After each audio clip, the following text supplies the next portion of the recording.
नमस्कार. व्यंकटेशा self development training प्रोग्रामच्या आजच्या सेशनमध्ये आपल्या सर्वांचं स्वागत. आजचा सेशनचा विषय आहे टाईम मॅनेजमेंट, अर्थात वेळेचं व्यवस्थापन.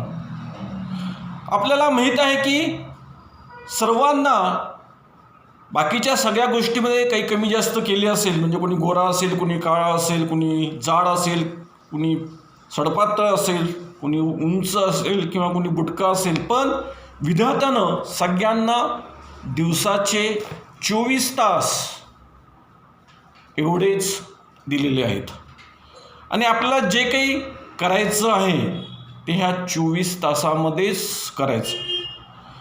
ह्या 24 तासाचा आपण जर नीट विचार केला तर जवळपास 7 ते 8 तास आपले झोपण्यामध्ये जातात. म्हणजे दिवसाचं 1/3 दिवस जो आहे, ॲव्हरेज आपण सगळ्यांचं झोपेचा वेळ किंवा टाईम बघितला 7 ते 8 तास, तर जवळपास 1/3 वेळ जो आहे तो आपला झोपेमध्ये जातो. आणि हेच आपण पूर्ण जीवनाचं जर बघितलं, आयुष्याचं समजा 80 वर्ष आपण ॲव्हरेज आयुष्य बघितलं तर जवळपास आयुष्याचा 1/3 पार्ट जो आहे तो फक्त झोपण्यामध्ये जातो. तुम्ही नुसतं जर ब्रश जरी करत असाल मॉर्निंगमध्ये तर त्याच्यामध्येच आयुष्याचे 20-25 दिवस जाणार आहेत. म्हणजे जीवनामध्ये जवळपास 25 ते 30 वर्षच फक्त आपल्याला ॲक्टिव्ह इयर्स आहेत, ज्याच्यामध्ये आपण काही प्रोडक्टिव्ह काम करू शकतो. तर ह्याचं व्यवस्थापन करणं गरजेचं आहे. तुम्ही म्हणाल वेळेचं व्यवस्थापन करायचं म्हणजे नेमकं काय करायचं, तर प्रत्येक दिवसाचं तुम्हाला नीट तुमच्या वेळेचं नियोजन करावं लागेल. त्यासाठी तुमच्या जीवनातले क्रिटिकल एरिया कोणते आहेत, VIP एरिया कोणते आहेत, हे तुम्हाला पहिले फाइंड आउट करावं लागेल, शोधावं लागेल. प्रत्येकाच्या जीवनामध्ये महत्त्वाचे 4 एरिया असतात. एक त्याची फॅमिली, दुसरी त्याची हेल्थ, तिसरं त्याचं वर्किंग एरिया म्हणजे तो जॉब करत असेल त्याची नोकरी किंवा व्यवसाय करत असेल व्यवसाय, किंवा तुम्ही जर विद्यार्थी असाल तर तुमचं ॲकॅडमिक शाळा किंवा कॉलेजचा अभ्यास, आणि चौथं जे आहे ते स्पिरिच्युअल म्हणजे अध्यात्म किंवा मनाला शांतीसाठी, की आपल्याला नुसतं यशस्वी होऊन चालणार नाही, आपल्याला सक्सेस प्लस आपल्याला सॅटिस्फॅक्शन पाहिजे. तरी आपण बघतो की यशस्वी होणं पर्याप्त नाही आहे, कारण की आपण बघतो की यशस्वी लोकांनी आत्महत्या केलेल्या आहेत. हे कशामुळे घडलं? कारण की त्यांच्या जीवनामध्ये आनंद नाही आहे, त्यांच्या जीवनामध्ये समाधान नाही आहे. तर सक्सेस प्लस सॅटिस्फॅक्शन हे जर आपल्याला मिळवायचं असेल तर वेळेचं नियोजन चांगल्या रीतीनं करणं हे गरजेचं आहे. आता मी सांगितलं हे 4 एरिया जे आहेत, एक फॅमिली, दुसरं तुमचं हेल्थ, तिसरं तुमचं जॉब किंवा तुमचं व्यवसाय, आणि चौथं तुमचं अध्यात्म किंवा स्पिरिच्युअल किंवा त्यासाठी लागणारा वेळ. आता हे 4 एरिया तुम्ही निवडल्यानंतर ह्याच्यामध्ये तुम्हाला परत प्रायोरिटीज लावावं लागतील की माझं महत्त्वाचं काम कोणतं आहे. आता हे समजून घेण्यासाठी तुम्हाला वर्षाचं, महिन्याचं आणि दिवसाचं लेखी नियोजन करावं लागेल. तुम्ही वर्षाचे तुमचे कुठला देखील एक दिवस घ्या, वर्षाच्या सुरुवातीचा दिवस घ्या किंवा तुमचा बर्थडे घ्या, त्या दिवशी बसा आणि पुढच्या आगामी वर्षामध्ये मला काय काय करायचं आहे हे एका डायरीमध्ये लिहा. त्यानंतर महिन्याच्या सुरुवातीला मला काय करायचं आहे हे लिहा. आणि तसंच दिवसाच्या सुरुवातीला मला काय काय करायचं आहे, या दिवसामध्ये काय काय करायचं आहे मला, ती लिहा. लिहिण्याचा फायदा काय की तुमच्या समोर त्या गोष्टी असतील आणि एखादी गोष्ट जी आहे, एखादा विषय जो आहे तो स्किप होणार नाही. तर लिहिणं हे महत्त्वाचं आहे, वार्षिक, महिन्याचं आणि दिवसाचं. वर्षाच्या नियोजनामध्ये एखादी दुसरी गोष्ट काहीतरी ऐनवेळेसच्या कामामुळे किंवा क्रायसिसमुळे एखादी गोष्ट दुसरी गोष्ट स्किप होऊ शकते, वगळू शकते. पण आपल्याला लक्षात येईल की मला नेमकं काय करायचं. तर दिवसाच्या ह्याच्यामध्ये तुम्ही लिहून ठेवल्यानंतर, प्लॅनिंग केल्यानंतर जे अवघड काम आहे, आपल्याला वाटतं की हे फार कंटाळवाणं आहे किंवा मला फार याला आपल्याला परिश्रम पडणार आहे, ते काम सुरुवातीलाच करा. ह्याचा फायदा काय की ते काम संपल्यानंतर एक तर तुम्ही स्ट्रेस फ्री व्हाल आणि सकाळच्या फ्रेश मूडमध्ये तुम्ही ते काम जे आहे ते चांगल्या रीतीनं करू शकता.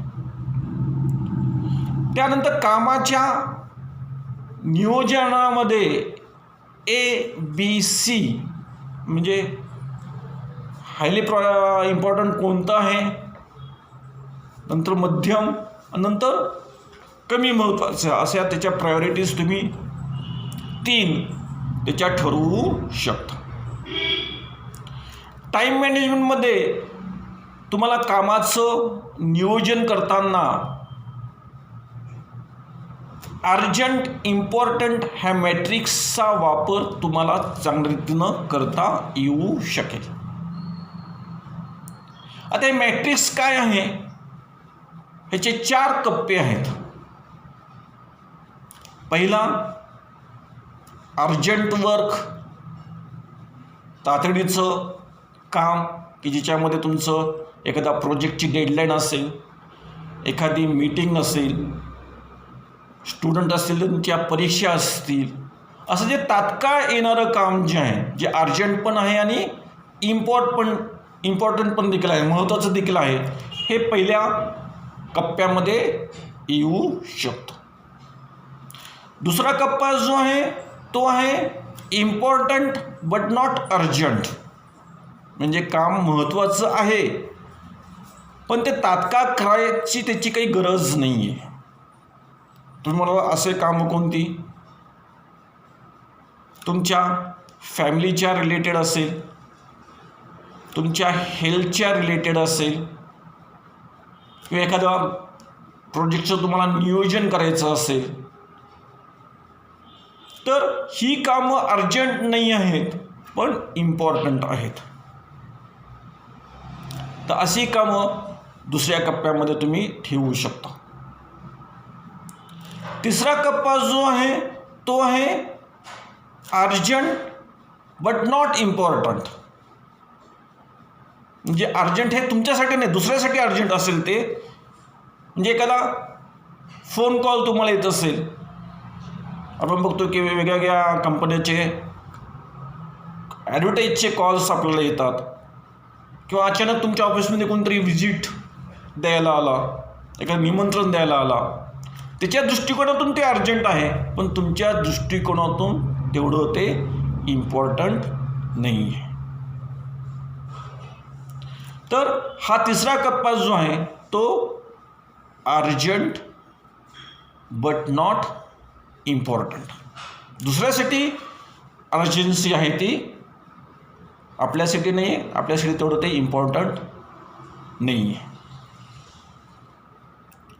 चौथा कप्पा जो आहे तो आहे नॉट अर्जंट नॉट इम्पॉर्टंट, म्हणजे ते काम तात्काळ करण्यासाठी सारखं देखील नाही आहे आणि तेवढं महत्त्वाचं देखील नाही आहे.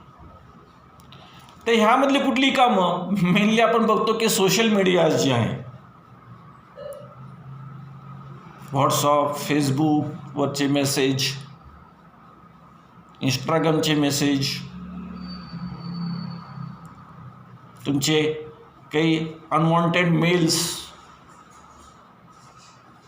तर हे जे आहे अर्जन्स देखील नाही आहे आणि इम्पॉर्टंट देखील नाही आहे, महत्त्वाचं नाही आहे. तर अशा प्रकारची कामं ही 4थ्या टप्प्यामध्ये बसतील. म्हणजेच तुमच्या कामाचं तुम्हाला हे मॅट्रिक्स करावं लागेल की माझी अर्जंट काम कोणती आहेत, प्लस इम्पॉर्टंट देखील आहेत. ते माझी इम्पॉर्टंट आहेत पण त्याची अर्जन्सी नाही आहे.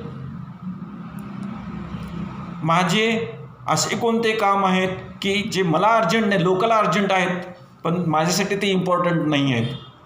आणि अशी कोणती कामं आहेत जी अर्जंट पण नाही आहेत आणि जी इम्पॉर्टंट पण नाही आहेत. तर हे तुम्ही जर मॅट्रिक्स तयार केला तर बऱ्यापैकी तुम्ही तुमच्या वेळेचं चांगल्या रीतीनं नियोजन करू शकता. आता वेळेचं नियोजन करताना तुम्हाला ह्याचा देखील विचार करावा लागेल की माझा वेळ डिस्ट्रॅक्शन्स काय आहेत, वेळेचं बाबतीत माझे वेळ खाऊ असे कोणत्या गोष्टी आहेत याचा बारकाईनं आपल्याला विचार करावा लागेल. त्याशिवाय तुम्ही तुमच्या वेळेचं चांगल्या रीतीनं नियोजन करू शकत नाही आहेत. तर आजच्या काळामध्ये आपण जर बघितलं तर सर्वात तुमचा वेळ खाणारी जी गोष्ट आहे ती आहे टेक्नॉलॉजी. तुम्ही म्हणाल टेक्नॉलॉजी कशी काय, टेक्नॉलॉजीमुळे तर आपला वेळ वाचतोय. टेक्नॉलॉजीमुळे आपला वेळ वाचतोय ही गोष्ट बरोबर आहे, पण त्याचा उपयोग तुम्ही स्मार्टली केला तर. पण आपण बघतो की आजच्या काळामध्ये टेक्नॉलॉजीमध्ये डिस्ट्रॅक्शन्स जे आहेत, आत्ताच मी सांगितले की जे कामं इम्पॉर्टंट पण नाही आहेत आणि जे अर्जन्सी नाहीत अशी कामामध्ये आपला वेळ जास्त आज आपण घालवतोय. त्यामध्ये तुमचं फेसबुक असेल, त्यामध्ये तुमचं व्हॉट्सअप असेल, त्यामुळे तुमचे इंस्टाग्राम्स असतील. तर ह्याच्यामध्ये आपण जर बघितलं की एकदा तुम्ही सकाळी सकाळी आणि तुमच्या जो प्रोडक्टिव्ह वेळ आहे सकाळच्या वेळेमध्ये जर तुम्ही व्हॉट्सअप किंवा फेसबुकवर ओपन करून बसत असाल तर आपल्या लक्षात देखील येणार नाही की माझा वेळ किती जातो. एखादी पोस्टच्या रिलेटेड असेल, तुमचा वेळ तर जातोच जातो, पण तुमची एनर्जी जी आहे ती काय होते, डाऊन होते. तर फेसबुक किंवा व्हॉट्सअपचा वापरवर तुम्हाला काय करावं लागेल, नियंत्रण करावं लागेल जर तुमचा टाईमचं तुम्हाला व्यवस्थित युटिलायझेशन करायचं असेल तर. त्यानंतर जी कामं आपल्याला अवघड वाटतात ते आत्ताच मी सांगितलं की ती कामं काय करा, सुरुवातीला करा. एखादा प्रोजेक्ट जर असेल, मोठं काम जर असेल जे की एक दिवसामध्ये काही प्रोजेक्ट एक दिवसामध्ये संपत नाही आहेत, तर त्याचं काय करा, त्याचे तुकडे पाडा, विभागा ते काम. म्हणजे तुम्हाला ते काम करायला तेवढं कंटाळवाणं, बोरिंग होणार नाही आणि ते काम तुम्ही चांगल्या रीतीनं करू शकाल. आता वेळेचं नियोजन करण्याच्या अगोदर आता वेळेचं महत्त्व कुणाला आहे की ज्याच्यासमोर काहीतरी गोल्स आहेत, काहीतरी त्याचं ऑब्जेक्टिव्ह आहे, काहीतरी त्याचं ध्येय आहे. जर काही ध्येयच नसेल, काही गोल्सच नसतील, तर मग तुम्ही 1 तास काय 2 तास काय किंवा पूर्ण दिवस जरी निरुपयोगी घालवला तर काहीही फरक पडणार नाही. की आपण बघतो कितीतरी लोक आपण म्हणलं काय चाललंय, निवांत. तर असा हा निवांतपणा कधी आपल्याला जाणवेल, जर माझ्यासमोर काहीही गोल नसेल तर. माझ्यासमोर गोल जर असेल, ते गोल एक बिग गोल जर असेल, तर मला लक्षात येईल की प्रत्येक क्षण जो आहे, प्रत्येक मिनिट जो आहे, प्रत्येक सेकंद जो आहे तो माझ्यासाठी महत्त्वाचा आहे. आणि आजच्या स्पर्धात्मक युगामध्ये 80 वर्ष आपण जीवनाचा जर स्पॅन बघितला तो फार महत्त्वाचा नाही. 80 वर्ष तर असेच निघून जातील. तर ह्याचं जर तुम्ही प्रॉपर ॲनालिसिस केलं, वेळेचं जर प्रॉपर ॲनालिसिस केलं, तर आपल्याला लक्षात येईल की वेळ जो आहे तो जास्त नाही आहे.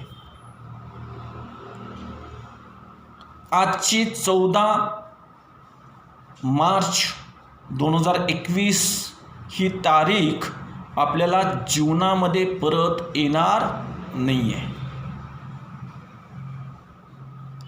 त्यानंतर आपण जर विचार केला की रोजच्या रोज कितीतरी लोकचं आयुष्य संपत आहे. सेकंदाला मिनिटाला हजारो लोक जीवनातून एक्झिट होत आहेत. जीवनात सर हे काय मरण्याच्या गोष्टी कसल्या करतायत. पण आपल्याला ह्याचा विचार करावा लागेल. सांगण्याचा थोडक्यात उद्देश काय की वेळ महत्त्वाची आहे, कारण की आयुष्य जे आहे हे शाश्वत नाही आहे. आजची वेळ ही उद्या येणार नाही आहे. टाईम इज मोर दॅन मनी. आपण म्हणतो की पैसा महत्त्वाचा आहे, पण पैसापेक्षा वेळ महत्त्वाची आहे. गेलेला पैसा एखाद्या वेळेस आपल्याला परत मिळवता येईल, पण गेलेली वेळ जी आहे ती आपल्याला परत मिळणार नाही आहे. तुम्ही जर वेळेचं नियोजन व्यवस्थित केलं, तुम्ही किती वाजता सकाळी उठताय, तुम्ही जर अर्ली मॉर्निंग उठत असाल तर नक्कीच तुमच्या हातामध्ये दिवसाचे जास्त तास आहे. तुम्ही जर 9-10 वाजता उठत असाल आणि एखाद्या व्यक्ती समजा जर 5 वाजता उठत असेल, त्याच्या हातामध्ये तुमच्यापेक्षा 3 ते 4 तास ही जास्त आहेत. नक्कीच तो त्या काळामध्ये जर काही प्रोडक्टिव्ह काम करत जर असेल तर तो नक्कीच आपल्यापेक्षा पुढं जाऊ शकतो. तर ह्याचा देखील विचार आपल्याला करणं गरजेचं आहे. माझे वेळ जर वाचायचं असेल तर माझं इफिशियन्सी जी आहे ती देखील मला वाढवावी लागेल. एखादं काम करण्यासाठी समजा जर मला ॲक्च्युअल 1 तास लागत असेल, पण त्यासाठी जर तुम्ही 2 तास देत असाल तर तुमचं वेळेचं नियोजन तुमचं व्यवस्थित नाही आहे. तर एखादं काम साठी किती वेळ लागेल ह्याचं देखील तुम्हाला प्लॅनिंग योग्य रीतीनं करणं गरजेचं आहे. त्यासाठी तुम्हाला इफिशियन्सी देखील तुमचं वाढवणं गरजेचं आहे. तर कुठल्या कारणामुळे माझी इफिशियन्सी वाढेल ती कारणं देखील तुम्हाला शोधावी लागतील.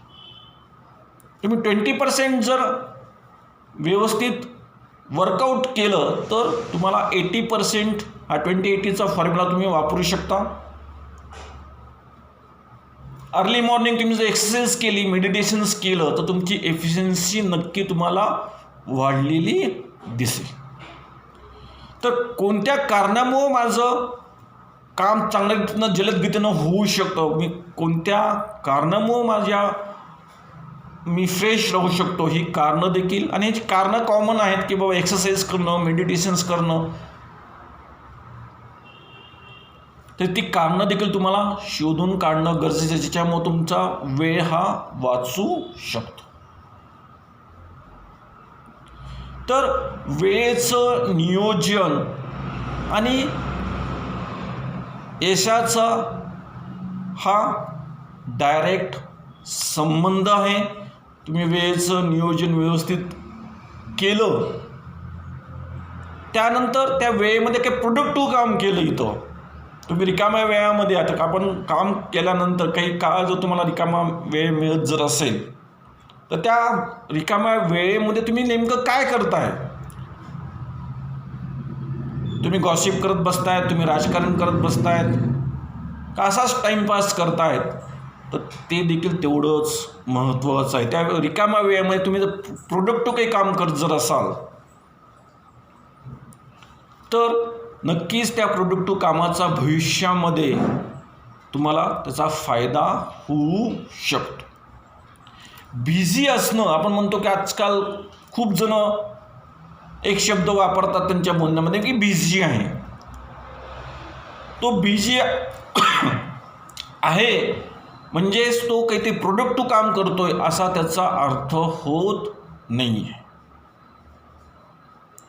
तर बिझी असणं आणि प्रोडक्टिव्ह, उत्पादक असणं, काहीतरी निर्माण करणं, ह्याच्यामध्ये बराचसा फरक आहे. तुम्हाला प्रोडक्टिव्ह राहायचं जर असेल तर एका वेळेस तुम्हाला एकाच कामावर फोकस करावा लागेल. मल्टीटास्किंग हे चांगले आहे, पण एका वेळेस तुम्ही जर अनेक काम जर करत असाल तर कुठल्याही कामामध्ये तुमची क्वालिटी राहणार नाही आहे. तर एका वेळेस एका कामावर तुम्ही जर फोकस केला तर ते काम चांगल्या रीतीनं आणि ते काम वेळेमध्ये तुमचं होऊ शकतं. काही कामं तुम्हाला दुसऱ्यावर सोपवावं लागतील, त्याला म्हणतो आपण डेलिगेशन्स. म्हणजेच तुम्ही मेन कामावर तुम्हाला फोकस ठेवता येऊ शकेल. त्यानंतर प्रत्येक गोष्टीला आपण यस म्हणलं, होकारच दिला पाहिजे. हे एक आपली बिलीफ सिस्टीम असते की प्रत्येकाला हो म्हणणं, की बा ठीक आहे, ट्रिपला जायचं आहे, ठीक आहे येतो. मला हे एका मित्रानं काही सांगितलं की इथं जायचं, ठीक आहे येतो, हे काम करा, येतो. तर नो म्हणण्याची इच्छा, ताकद आपण निर्माण केली पाहिजे की ज्यामुळं आपला अनावश्यक वेळ जाणार नाही आहे.